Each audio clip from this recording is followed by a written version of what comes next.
আসসালামু আলাইকুম প্রিয় ভাই বোনেরা।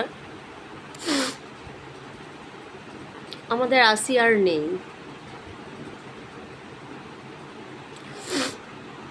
এই শিশুটি এই কয়টা দিন কি পরিমাণ কষ্টে কাতরাচ্ছিল, কি পরিমাণ ব্যথা সে সহ্য করেছে, শুধুমাত্র এই শিশুটিই জানে।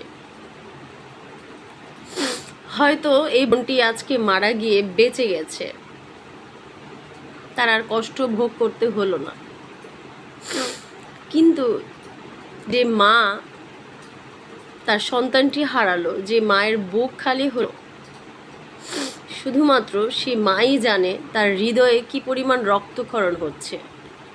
আমি জানি এর কষ্ট কতটা হৃদয় বিদারক। আমার বাবা মা তার প্রিয় সন্তানটি হারিয়েছিল।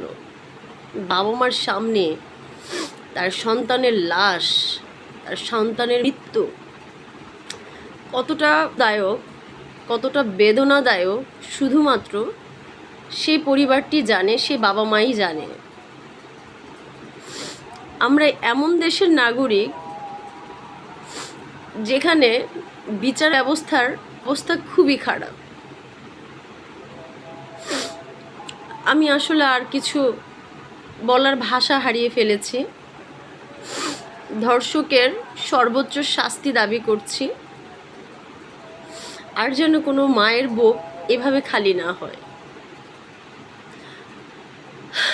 দরিদ্র অসহায় হওয়া কি সে মেয়েটির পাপ ছিল, অন্যায় ছিল? কিভাবে এই পৈশাচিক আচরণ করে এই মেয়েটিকে দুনিয়া থেকে বিদায় দিল? সর্বোচ্চ দাবি জানাচ্ছি শাস্তির।